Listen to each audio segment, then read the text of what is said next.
Evil is a manifestation of our suffering and insecurities projected onto others.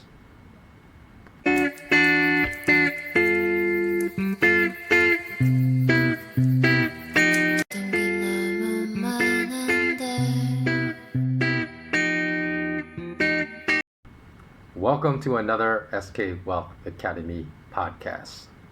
Hopefully you will stay tuned for the entire duration of today's podcast because I believe it is a really important topic. I know I've been waxing a little bit more philosophically recently instead of just producing the podcast on gold and silver and platinum and oil and copper and soybeans that all of you want. But there's a reason why I've been thinking about these topics more recently, because things are coming to a head in society, which is really important, that necessitates the discussion of such topics. Now, I really don't believe that there are many people on this planet that are inherently evil. Some are, because some have deliberately invited the devil into their souls and they're truly evil people that can't be rehabilitated. But those people are far and few in between, in my opinion. And I believe that even the majority of people that we constantly observe, because we're constantly observing this, whether in the banking industry, whether in the global corporate environment, whether what's going on with these lockdowns and the various mandates that are being enforced, we constantly witness evil behavior. But those that display evil behavior towards others are usually a product of massive suffering that gives rise to massive insecurities themselves, which really should not be a major surprise to anyone. And in this podcast, I'll provide some solid examples. So let's get started by listening to this first clip. After 9/11, U.S. authorities used informants to secure hundreds of terror convictions, but did they help create plots where none existed?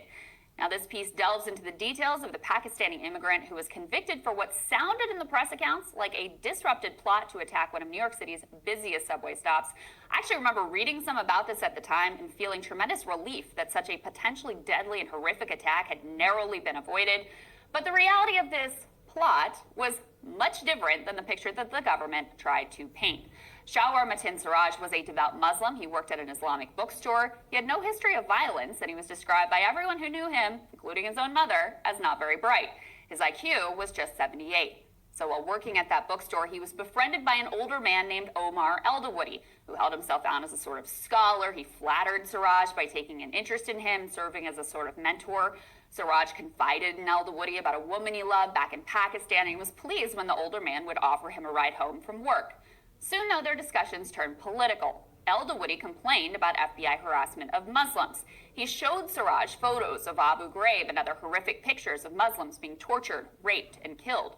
Soon enough, they were floating vague ideas about how to get back at the U.S., landing on a scheme to bomb Herald Square.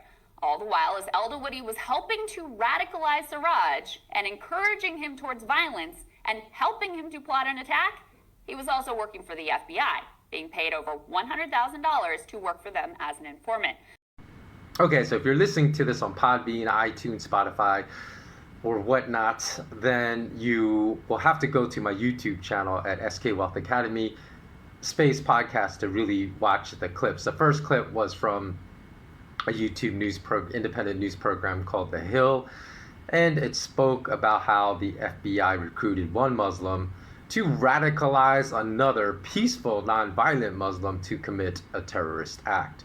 So let's continue to watch this clip. As soon as they settled on Herald Square as the target, Siraj started to have some misgivings. He worried about kids getting hurt. He worried about someone dying. The more real the plan actually got, the more that Siraj balked. In a tense conversation that was recorded by the FBI, Siraj refused in no uncertain terms to plant a bomb, but he did agree vaguely to serve as a lookout. Even on this matter, though, Siraj hedged. In the FBI recording, he informs his co-conspirators, "I have to, ask my mom's permission."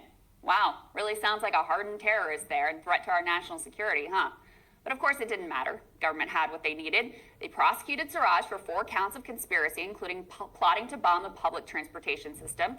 He was sentenced to 30 years in prison. And if you want to watch the whole clip to get all the facts, please go to my YouTube channel and watch the video podcast. Although I'll explain this, you might actually not have to, because I'm going to explain what the clip entails. But if you'd like to specifically reference that clip, then just go to my YouTube channel. You'll find the clips I am speaking about within the confines of this podcast and all the podcast show notes at my YouTube channel. Now, the clip we just watched, we saw multiple times that this Muslim recruited by the FBI refused or tried to convince, the Muslim was recruited by FBI agents to try to convert and radicalize a peaceful Muslim into a violent one. But the Muslim recruited by his other Muslim brother, that was an FBI mole, he refused to take part in a bombing in New York City, a planned bombing that would have killed perhaps dozens of innocent people. And after multiple refusals, the FBI agents kept working with the other Muslim person to try to convince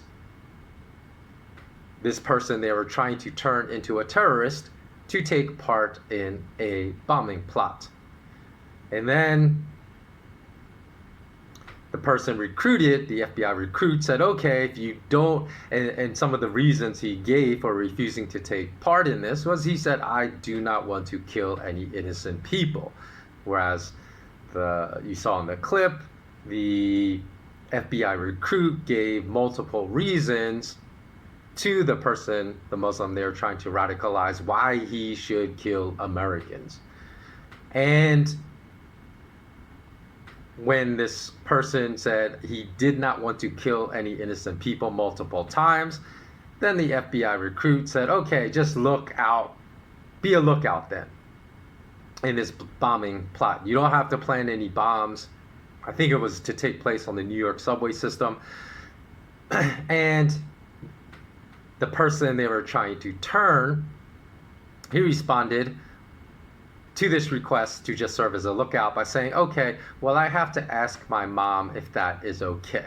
So are you effing serious?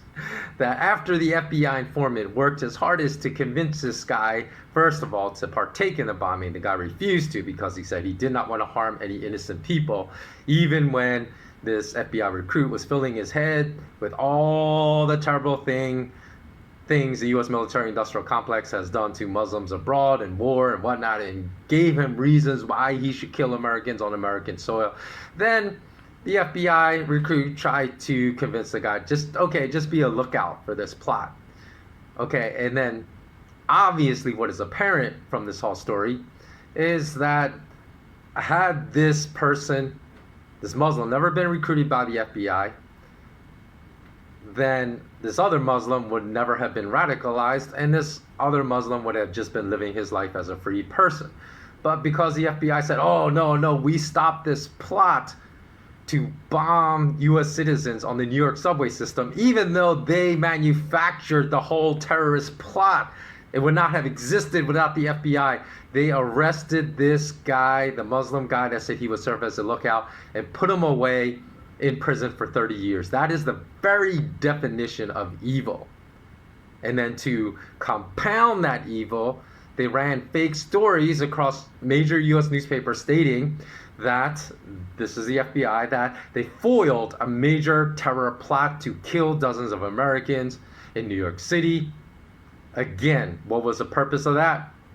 Since obviously that story is patently untrue, is to cause maximum fear and hatred of Muslims by all other Americans in the United States, and also to convince Americans to give up voluntarily whatever freedom was necessary to fight the war on terrorism. So many things are wrong with this. As I said, the Muslim guy they put away for 30 years, that's morally reprehensible. He had no interest in executing any terror plot. The FBI also, the Muslim they recruited was very poor. So the way that they convinced this Muslim to be a Judas against his fellow Muslim brother was with a cash payment of $100,000. So they said, if you can radicalize this innocent, peaceful Muslim, get him to agree to partake in a terror plot, then we'll pay you $100,000. So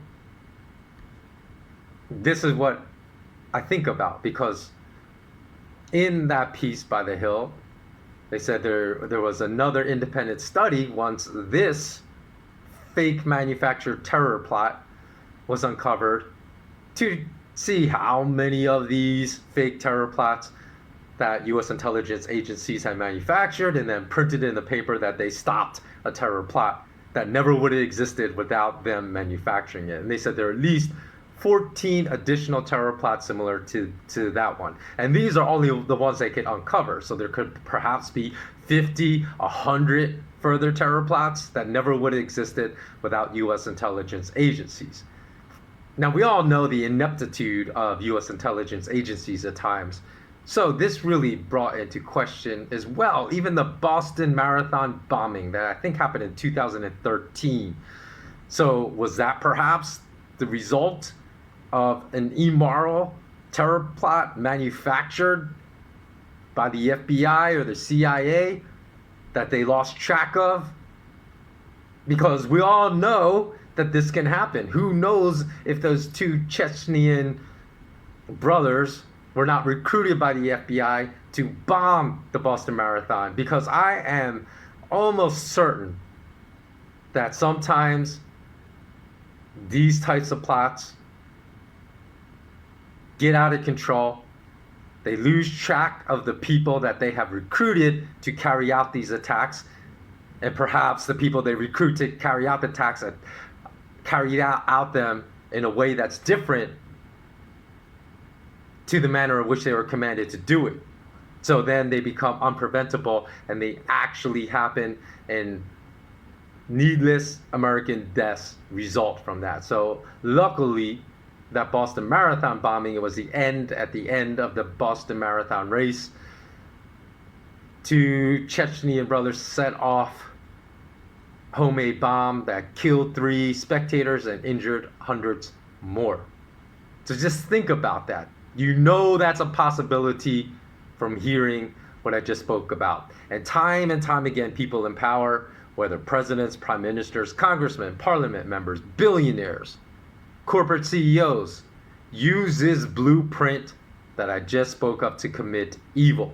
Manufacture a fake threat, terrorize a population with paralyzing fear, and make the population believe this threat is real, even though it was manufactured by intelligence agencies and would not exist without the intelligence agencies carrying this out, and then suggest a solution in response to saying that you prevented a major terrorist attack that strips away liberties by appealing to the people's fear and saying, we are here to help you. And the fact that we foiled this repugnant plot is proof that you need our help and that everyone must comply, be a good citizen. And if you don't see someone complying with our liberty stripping mandates, then you must report your neighbor to us like a brown shirt Nazi. So the fact that this blueprint has been proven historically time and time again, that devilish evil acts are conjured up by them and used to enforce. This exact same blueprint was used to enforce economic and travel lockdowns for more than a year now. It should really give pause to those that think these lockdowns have been executed for our own benefit and our own good. At a minimum, the fact that this exact same blueprint is used over and over again by those in power to commit evil. If it does not make you consider perhaps that your understanding of the true reasons behind these lockdowns are false because you believe what you're ordered to believe, like a lapdog by the mass media, then something is terribly broken with your moral compass and your critical thinking skills. Now, obviously, the people that carry out such plans have also suffered great trauma themselves. For example, usually the leaders of white supremacy, skinhead, racist organizations were beaten to a pulp by abusive fathers or abusive other people in their families. And they joined such organizations because of their extreme desire and need for acceptance, and also for the feeling of power that preying upon solo targets in a group of 6, 7, 10, 12 men and stomping someone mercilessly in a cowardly fashion gives them. They want that feeling of power. They want that feeling of acceptance. And so they blame, very conveniently, all non-white people for their problems, even though the source of their problems is someone that looks exactly like them. They're negligent, terrible parents, and if they can be educated, because it's their ignorance, right? Rage comes from ignorance. If they can be educated to understand that their origins of their anger and hate truly is their own suffering, then most can be convinced to stop exhibiting such repugnant racist behavior against others that they never have taken the time to understand, nor have even had a single conversation with. It is obvious to me that something is massively mentally wrong with the FBI agents that I referenced in that above scenario, that recruited a destitute Muslim, paid that destitute Muslim what he perceived to be a fortune, that transformed him into a Judas against his own religious brothers in order to radicalize his Muslim brother that had exhibited no violent tendencies, no terrorist tendencies before, to participate in a bombing plot. Now, do I think these FBI agents are evil people?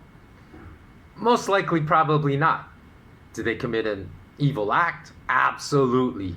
But their evil behavior likely stems from some kind of really significant suffering or deep tragedy that they suffered in their own lives. Because no person that has had a decent life, no person of any moral character, no person that has had decent parents would ever agree to undertake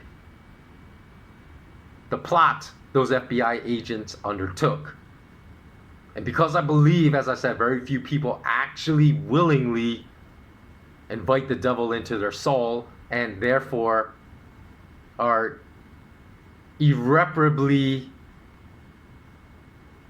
and unfixably evil. It's obvious to me that these FBI agents that orchestrated this plot, at least to me, experienced some kind of intense suffering that made them commit such evil behavior. Now, the same exact thing goes for the destitute Muslim that agreed to sell his soul just for $100,000. That Muslim, because he agreed to do so and it committed an evil act, most likely did so because of intense suffering he experienced, whether it's the poverty, he saw a chance to get out of poverty, that's intense suffering, or whether his intense suffering had another source. Now, the whole Jeffrey Epstein scandal as well involves evil behavior at the very highest level, but likely was not orchestrated by evil people. Now, based upon evidence, although it's circumstantial, but very strong circumstantial evidence, most people believe that Israel's intelligence agency, Mossad, orchestrated the whole Epstein child trafficking honeypot scheme to trap rich, powerful figures, having unlawful relationships with little kids so they could later blackmail them into behavior that would favor the Israeli state. Now, this belief, again, like I said, has very strong circumstantial reasons behind it stems from the fact that Epstein's right-hand woman, Ghislaine Maxwell, her father was heavily involved in the Mossad, and even at her father's funeral, Mossad agents heavily praised her father for his service to Israel. So most likely her daughter was involved with Mossad as well. Now, the fact that Mossad agents would willingly participate in the legal trafficking of children to perverts and ruin perhaps hundreds, perhaps thousands of little children's lives forever for the sake of their political aspirations is an evil act at the highest level, at the highest satanic level. But do I think the Mossad agents that orchestrated this evil are evil people? Again, likely not. Their willingness to commit evil likely stems from the very evil they were subjected to when they were young that has now transformed them into immoral people, incapable of distinguishing right from wrong. Now, here's something very interesting I've observed over the years when discussing the topic of religion with others. I happen to strongly believe in a higher power and creator. But over the course of my lifetime, I've met plenty of people that do not. And that's fine. I'm not there to convert them. I'm not there to preach to them. I can respect their beliefs as long as they respect mine. But those that exhibit a far more repulsive behavior in the form of expressed contempt, anger, hostility, and even outright, literally expressed hatred for me, has always been from atheists. I've yet to meet a Muslim, a Christian, a Buddhist, a Hindu, a Sikh, a Jew that told me they hated me because of my religious convictions. Only atheists have ever outright told me they hate me because of my faith.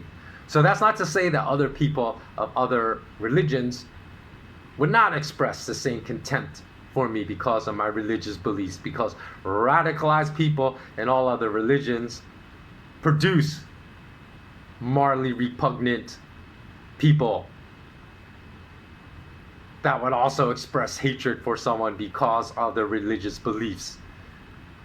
But those people, although they would claim a religion, are not what I would call religious people. I would call them actually anti-religious people, people that are non-practitioners of the religion and only claim that religion because their parents were of that religion. So if they don't practice any of the religious principles, they can't really claim that religion. Like if you're going to kill and murder people and be some radical Muslim, or during the Crusades, times of the Crusades, if you're a radical right-wing Christian killing people all over the world, you're not a practicing person of that religion.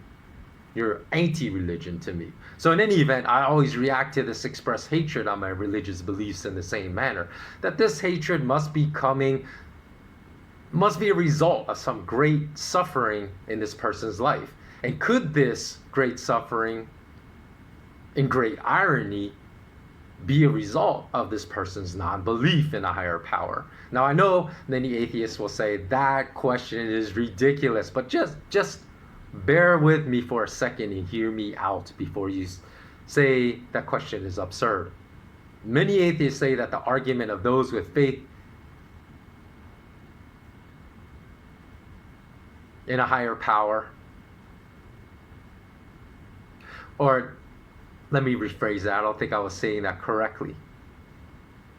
Many atheists say that those that claim one needs religion to be moral is absurd, because they will say, hey, I don't believe in any type of creator, yet I know myself I'm a very moral person. And I've met plenty of atheists that are very loving, very compassionate, very smart, and that have a good moral compass, which they follow.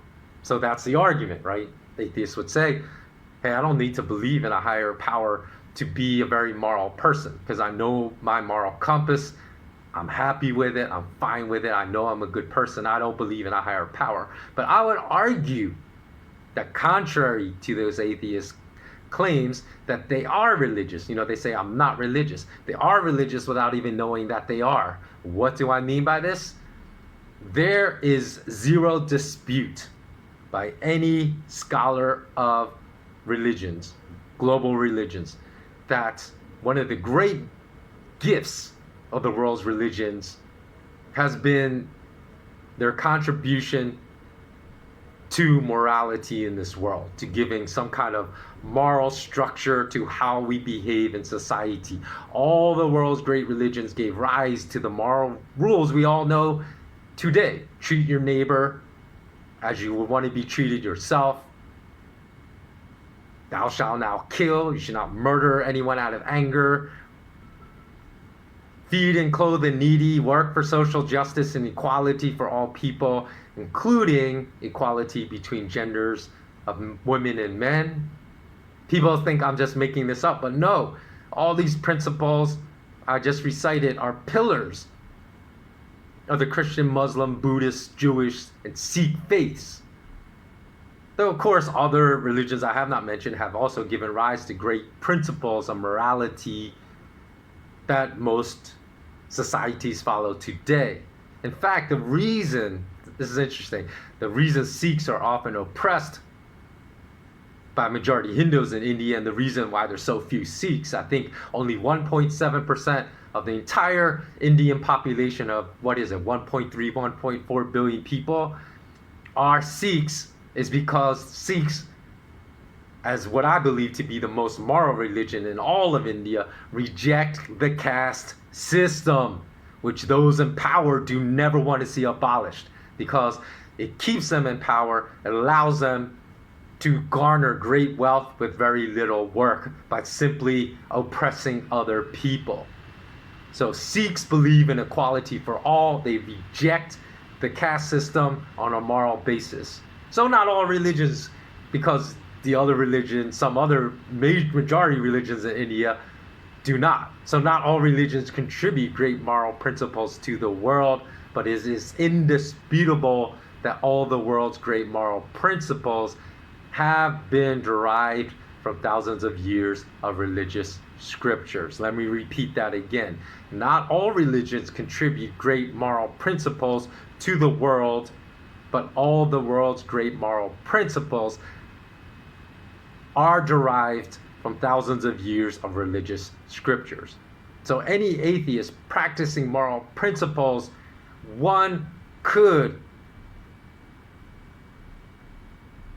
as a scholar, argue that that atheist is actually practicing religious principles, whether or not he or she realizes it. And these moral principles that atheists practice, though they do not believe in a higher power, are derived from a strong belief in a higher power. So it is of great irony, again, atheists that exhibit moral courage, the very backbone of that courage comes and is derived from religion. So there's a reason why the back of the US dollar is adorned with the Latin words nova ordo seclorum, new secular order, an order without religion, or as I explained, an order without morals. This is the movement promoted by those at the very top of the global power and wealth pyramid today, for good reason. People often say ignorant populace is the easiest kind of people to control. Keep them dumb, you'll be able to easily control them, and we see facets of that today. And in fact, the teenagers that I teach martial arts to, they talk about this anime called Attack on Titan. I've never been into anime, so I've never heard of that anime, but they try to get me to watch it, but I have yet to watch it because they say it's very educational, because in that particular anime series, they say the powers that be maintain their control by dumbing down everyone else in society. That's how they rule and lord over these people, by stripping away their intellect. So, but another way to gain control over society is by stripping it of all morality. Because when people lack morals, what happens? You have chaos, you have anger, you have hatred, you have division. The only way we can defeat these people is through unity. So it behooves them to create an immoral world as possible, because it keeps us all at each other's throats and fractured and divided instead of united to defeat them. We will never be able to defeat them in the type of world that they are creating right now. So people will then continue to do things like those FBI agents, like the Mossad agents that use little kids as bait for degenerate perverts and ruin thousands of kids' lives just to gain more power at a political level. They turn brother against brother, sister against sister, son against daughter, son against father, daughter against mother. And the result of the wickedness that created these policies of lockdowns for the past year, poor mothers in developing nations in Asia have sold their daughters and sons and trafficked their kids to perverts for money. Are these mothers evil? Many would say yes, they are the most evil people in the entire world, because as a parent, many say, I would die to try to protect my child before trafficking them for money. But it's so much more complex than that. We can't view it that simply. Number one, they wouldn't have even thought about trafficking their kids if all the politicians and the people like Bill Gates didn't lobby for lockdowns around the world, because they still would have been able to earn enough income to feed their family. It was the lockdowns that created them, or that resulted in the trafficking of their kids. And also we have to consider that these parents suffered horrible conditions in life. That is why they view their own seeds as just another commodity to sell to get money, because they suffered miserably in their lives. So who's responsible for their suffering? So is there hope, given this movement of transhumanism endorsed by people like Bill Gates and other billionaires? You know, Bill Gates once quoted, I think it was last year, I could be mistaken, maybe it was 2 years ago, that one of his favorite books he read that year was a transhumanist book. If you don't know what transhumanism is, it's a philosophy of zero morality. They endorse the fact that there are no right or wrong decisions in life. There are only better and worse, which is an extremely dangerous type of thinking to spread throughout the world, which they are doing very rapidly right now, because that type of thought leads to horrific decisions like the ones I've discussed in this video, in which an adult thinks, hey, it's better for me to sell my kid so I don't starve to death rather than to protect my kid and starve to death. It becomes better or worse versus right or wrong. So are we doomed? Despite all of this, I don't think so. We're only doomed if good people like you that are watching this video stay silent. You don't speak out, you do nothing, you acquiesce to what is going on to protect your own self-interest instead of acting and putting yourself in harm's way for the greater good of humanity. We all have to take those risks. As I said, I've been taking those risks for over 20 years. It led to the destruction of my last business. It destroyed my whole financial livelihood to take these risks. But love is the solution, as corny as this sounds. Now, I used to think certain people were so far gone that it's a waste of time even to start any dialogue with them. But I recently watched a documentary, which I'm going to speak about in part 2 of this podcast, that changed my mind and convinced me that the root of most people's souls, even the ones that commit evil acts, are still redeemable. Even if they've lived a repugnant life for 30 years, the first 30 years of their life, that monster can still be transformed into someone that leaves a positive social footprint in society through love. As corny as that sounds. Now, I'm not a turn the other cheek kind of person. I'm not. I've always struggled with that. I'm saying if someone's trying to hurt me, I'm going to hurt them. Even though I know that's not the proper way to think. So I've always struggled with what I'm saying. So